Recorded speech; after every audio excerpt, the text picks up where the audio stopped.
안녕하세요. 호통사에 오신 걸 환영합니다. 오늘은 이제 또 다시 돌아가서 그 에너지 절약, 떻게 하면은 핸드폰이나 아니면은 그 기지국에 에너지를 절약할 수 있을까라는 것에 대해서 또 이야기를 해보도록 하겠습니다. 여러분들이 어떻게 보면은 에너지 절약이 그렇게 중요하지 않을 것처럼 생각되지만, 여러분 아시다시피 기름값은 점점 오르고 있죠. 그리고 정말 이 전기세, 그리고 또 뭐 탄소세 뭐 이런 것들이 있기 때문에 많은 회사들이 이 에너지를 어떻게 하면 절약할 수 있을까, 그것에 대해서 되게 중요하게 여기고 있고, 그것만 보고 있는 특별한 그런 팀들도 있습니다. 그래서 이러한 에너지 절약이 점점 더 중요한 이슈로, 중요한 토픽으로 다뤄지고 있다. 먼저 또 말씀드리고 싶고요. 자, 그래서 이번 시간에는 이 bandwidth part, 그렇죠? bandwidth part, BWP라고 이렇게 짧게 얘기하는데, 이 bandwidth part를 이용해서 에너지를 절약하겠다. 그래서 이 bandwidth part는 5G에서 나온 개념입니다. 4G에는 없는 거고요. 그래서 어떻게 할 수 있는지를 좀 이야기를 해보도록 하겠습니다. 자, 그래서 뭐 이거 제가 계속 말씀드리는 거죠. 에너지 절약 방법은 뭐 핸드셋 쪽에서 하는 것들, 그리고 기지국에서 하는 것들. 그러니까 이 밴드위스 파트는 핸드셋에서 에너지를 절약하는 방법, 그러니까 배터리를 결국에는 절약하는 거겠죠. 물론 이 밴드위스 파트를 이용하면은 핸드셋뿐만 아니라 기지국의 에너지도 전기를 절약하겠지만, 포커스는 핸드셋에 가 있다라고 이해를 하시면 될 것 같습니다. 자, 그럼 밴드위스 파트는 무엇일까? 자, 아주 간단한 예로 보면은, 자, 우리가 카페에 갔을 때 이렇게 큰 케이크 있죠? 자, 근데 혼자 가서 케이크를 먹고 싶은데 이 큰 케이크를 다 먹을 수 없습니다. 그렇죠? 그렇기 때문에 우리는 이 조각 케이크를 시킬 수가 있는 거죠. 근데 만약에 그 카페에서 우리는 조각 케이크를 팔지 않습니다. 이거 다 사세요. 라고 얘기하면 난감한 거죠. 그렇죠? 이렇게 다 쓸 필요가 없는데, 이렇게 다 먹을 수가 없는데, 이런 조각만 있으면 참 좋겠는데, 그렇죠? 그래서 밴드위스 파트죠. 그러니까 밴드위스의 요 조각, 밴드위스 파트의 개념이죠. 자, 그래서 우리가 보면은 2G, 3G 때의 밴드위스를 보면은 뭐 5메가헤르츠, 그렇죠? 이제 4G로 가면서 20메가헤르츠로 올라가고, 뭐 5G 첫 번째는 뭐 50메가헤르츠, 그다음에 이제 만 5G2 뭐 밀리미터 웨이브까지 들어가면은 이제 100메가헤르츠. 그렇죠? 이렇게 밴드위스가 쭉 점점 커지죠. 그렇죠? 그래서 밴드위스가 커지면은 제가 예전에 말씀드렸듯이 그 파이프가 커지는 겁니다. 그래서 데이터를 한 번에 많이 보낼 수 있는 거죠. 그렇죠? 그리고 이렇게 하이 밴드위스를 쓰려면은 하이 프리퀀시를 써야 된다. 그래서 이런 내용은 뭐 밀리미터 웨이브나 제가 예전에 만들었던 영상을 보시면은 더 자세히 나와 있는데, 어쨌든 그래서 5G는 이렇게 하이 밴드위스를 쓸 수 있는 기술이죠. 그렇죠? 그래서 이렇게 이런 큰 케이크를 한 번에 줄 수 있는 겁니다. 자, 근데 그러면 케이크에 대한 예를 봤듯이 과연 이렇게 큰 밴드위스가 항상 필요한가? 그렇죠? 만약에 많은 사람들이 카페에 가서, 예를 들어서 10명의 친구들이 같이 모여가서 뭐 생일 잔치를 한다, 생일 파티를 한다. 그럴 때는 저렇게 큰 케이크 하나를 사가지고 같이 나눠 먹는 게 더 효율적인 거죠. 뭐 한 조각씩 한 조각씩 기다릴 필요도 없는 거고, 한 조각 다 하나의 큰 케이크를 가져와서 딱 나눠서 한 번에 쭉 먹고. 근데 만약에 한 명만 갔다, 나 혼자 갔다, 아니면 두 명만 갔다, 저 큰 케이크를 다 산다는 거는 돈을 웨이스트 하는 거죠. 그렇죠? 돈을 낭비하는 거죠.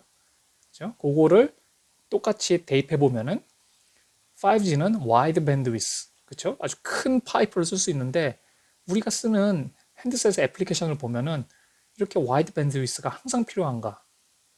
그렇죠? 그렇지 않습니다.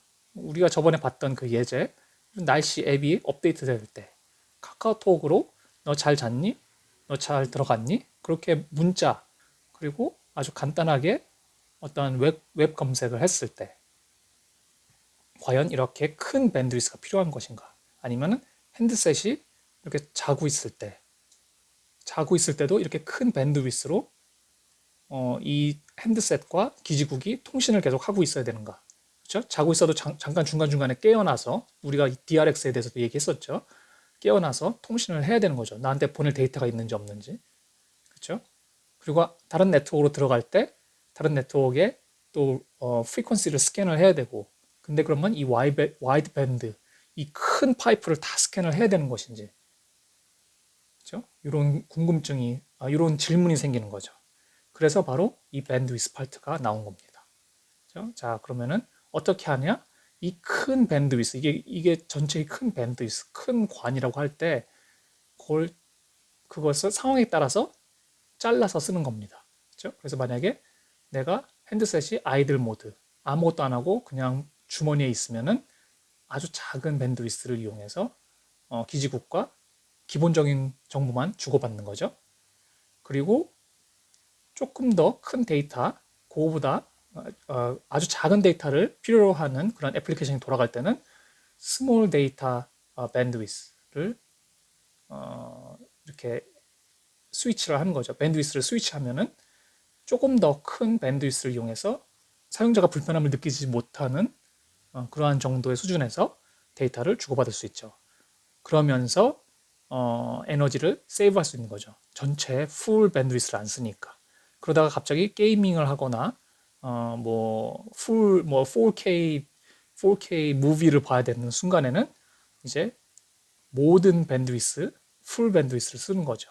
그래서 이렇게 밴드위스를 스위치해서 쓰면서 에너지를 세이브할 수 있다라는 것이 아주 간단한 컨셉입니다. 그래서 뭐 밴드위스 파트를 컨셉으로 얘기하면은 아주 간단하거든요. 이렇게. 자, 그러면은 기술적으로 뭐 이것도 되게 쉬운 부분은 아닙니다. 왜냐하면 밴드위스 파트를 스위칭하는 부분, 그런 것도 블랙박스고 사실 그런 알고리즘이 들어가야 되는 거고 여러 가지 많은 인풋들이 들어갑니다. 그런데 이제 그런 부분들 빼고 그 3GPP에서 이야기하고 있는 밴드위스 파트에 대해서만 아주 간단하게 이야기를 하도록 하겠습니다. 자, 그래서 밴드위스 파트는 아까 보셨듯이 여러 개가, 아까는 제가 3개를 만들었죠. 그래서 이 핸드셋은 4개까지, 맥시멈 4개까지 컨피규어 할 수 있습니다. 세팅을 할 수 있죠. 그렇지만 사용할 때 뭐 밴드위스 파트 첫 번째 거랑 두 번째 거랑 같이 쓴다, 뭐 그렇게 쓸 수는 없고요. 하나만 쓸 수 있습니다. 그래서 스위칭을 하는 거죠, 계속. 그렇죠? 그래서 내가 안 쓰고 있으면 아이들 밴드위스를 쓰는 거고, 그렇죠? 그 다음에 만약에 내가 스몰 데이터, 내가 카톡을 시작하면은 스몰 데이터 밴드위스로 스위치가 되는 거고, 그렇죠? 그리고 조금 더 큰 데이터면은 또 그 다음 단계, 아니면 제일 큰 밴드위스가 필요하면은 마지막 맥시멈 밴드위스를 쓰는 그러한 거로 스위치가 되는 거죠. 그래서 4개의 밴드위스를 맥시멈 4개의 밴드위스 파트를 컨피규어 할 수 있지만 한 번에 하나의 밴드위스만 쓸 수 있다. 그렇죠? 자, 그리고 뭐 보시면은 이 밴드위스 파트는 이 SIB1의 정보에 들어가 있습니다. 어떻게 밴드위스 파트가 세팅이 되어 있는지. 그죠? 기지국에서 이 SIB1, 시스템 인포메이션 블록이죠. 그래서 이 브로드캐스팅 해주는 겁니다. 이 모든 핸드셋에 가는 거죠. 그렇죠? 브로드캐스팅. 그래서 이것을 받아서 핸드셋들이 내 밴드위스 파트를, 근데 이 핸드셋이 또 이 밴드위스 파트를 서포트를 해야 됩니다. 어떤 핸드셋은 뭐 이 밴드위스 파트를 난 서포트 못한다. 그러면 그냥 풀 밴드위스를 쓰겠죠. 근데 핸드셋들 중에 이 밴드위스 파트를 서포트하면은 이제 이 정보를 바탕으로 내가 언제는 요 밴드위스 파트를 쓰고 언제는 요 밴드위스 파트를 쓰고 뭐 이렇게 쭉 있죠. 이런 것들을 세팅을 할 수 있죠. 자, 그리고 이제 밴드위스 파트를 스위칭할 때 어떻게 스위치를 하느냐, 어떤 메시지를 이용해서 스위치를 하느냐, 여러 가지 방법들이 있습니다. 자, 그래서 첫 번째 RRC 메시지, 그렇죠? RRC 메시지, 레이어 3죠. RRC 메시지. 이 프로토콜 순서를 잘 보시면 됩니다. 자, RRC 밑에 RLC가 있고 RLC 밑에 MAC 레이어가 있죠. 그래서 MAC-CE, 그렇죠? 컨트롤 엘리먼트, MAC-CE를 이용해서도 이 밴드위스를 스위치할 수 있습니다. 자, 그리고 그 밑에 피지컬 레이어의 PDCCH의 DCI, 그렇죠? DCI의 업링크 그랜트나 다운링크 스케줄링의 DCI를 이용해서 이 밴드위스 파트를 또 스위칭할 수 있다. 그리고 마지막으로는 이 타이머가 있습니다. 그래서 사용자가 안 쓰면은 이 밴드위스 파트 인액티비티 타이머라는 게 있어서 사용자가 안 쓰고 오랫동안 있으면은 이제 바로 이 디폴트 밴드위스 파트, 아마 이 디폴트를 이런 거로 세팅을 하겠죠. SIB1에서 작은 거로. 그럼 이제 이 작은 거로 다시 스위칭이 됩니다. 그래서 네 가지의 방법으로 이 밴드위스 파트를 스위치할 수 있다. 자, 그러면은 왜 이렇게 많은 종류의 방법들이 있느냐? 각각의 종류에 당연히 장점과 단점이 있겠죠. 그리고 3GPP가 이렇게 옵션을 주는 거는 이 전화기 회사나 아니면 기지국 장비를 만드는 회사들에게 그런 옵션을 주는 거죠. 딱 무조건 RRC만 써라, 무조건 PDCCH만 써라 그렇게 하는 게 아니라 뭐 RRC 쓰고 싶으면 써, 아니면 PDCCH를 쓰고 싶으면 PDCCH를 써, 맥스E를 쓰고 싶으면 맥스E를 써. 그렇게 여러 가지 옵션을 주고 서로 가장 좋다고 생각하는 거를 갖다 쓰면 되는 겁니다.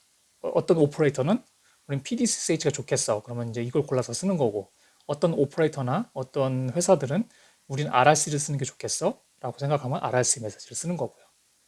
자, 그래서 아주 간단하게 뭐 간단하게 얘기를 해보면은 많은 회사들이 쓰는 게 이제 이 PDCCH나 요 RRC 메시지를 이용해서 이 밴드위스 파트를 스위칭합니다. 자, 그럼 어떤 게 제일 빠를까요? 스위칭을 하는 게 더 빨리 스위치가 될까요? 어떤 메시지를 이용하는 게? 우리가 프로토콜 배웠죠, 그렇죠? 프로토콜의 순서들 쭉 상위 단부터 우리가 RRC 메시지, 그러니까 RRC 레이어는 제가 집중적으로 들어가진 않았지만 뭐 핸드오버나 뭐 SIB 이런 SIB나 많은 부분들이 이제 RRC 레이어에 있는 거고 그렇지만 그 밑에까지 저희가 봤죠 다.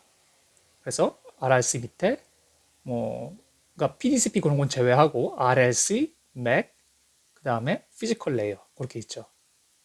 자, 그러면 어떤 게 더 빨리 어떤 메시지, 어떤 레이어를 이용해서 스위칭을 하면 더 빨리 이 밴드위스 파트를 스위치할 수 있을까요? 당연히 아랫단에서, 그렇죠? 제일 밑에 단에서 바로 스위칭을 해주는 게 훨씬 빠르겠죠. 왜냐하면 위로 올라갈 때마다 프로세싱도 해야 되고 패킷도 까야 되고, 그렇죠? 그렇기 때문에 이 한 칸 한 칸 올라갈 때마다 딜레이가 걸리는 거죠. 그러면 이 위에서 하는 거는 느린데 뭐가 좋을까요? 당연히 좋은 거는 에러 디텍션이 가능하겠죠. 이 밑에 단에서는 우리가 봤듯이 뭐 HARQ도 있고 ARQ도 있고 이 위에 단으로 올라가면 올라갈수록 더 메시지가 릴라이블한 거죠. 왜냐하면 많은 에러 코렉션을 하니까. 근데 이 밑에 단에서는 빨리 스위치를 할 수 있지만 그 메시지가 에러가 들어가 있는 메시지가 올 수도 있는 거죠. 그렇죠? 그래서 그러한 장단점이 있다라는 걸 아주 그냥 간단하게 말씀드리고 싶었고요. 그래서 밴드위스 파트가 사실 또 문서를 보시면은 이렇게 간단하지는 않습니다. 뭐 그 안으로 들어가면 더 복잡한 내용이 있지만 아주 간단한 이 컨셉, 밴드위스 파트가 무엇이고 어떻게 에너지를 세이브할 수 있고 이렇게 3GPP에서 이런 방식으로 이 밴드위스 파트를 정의하고 있고 어떻게 스위치를 할 수 있다라는 정도까지 말씀드릴 수 있을 것 같습니다. 네, 그래서 오늘은 좀 간단하게 이렇게 밴드위스 파트에 대해서 이야기했고 다음 시간에 또 마지막으로 그 셀 쪽에서 기지국 쪽에서 어떻게 에너지를 세이브할 수 있는지에 대해서 또 이야기를 해보도록 하겠습니다. 다음 시간에도 더 유익한 내용, 재밌는 내용으로 돌아오도록 하겠습니다. 감사합니다.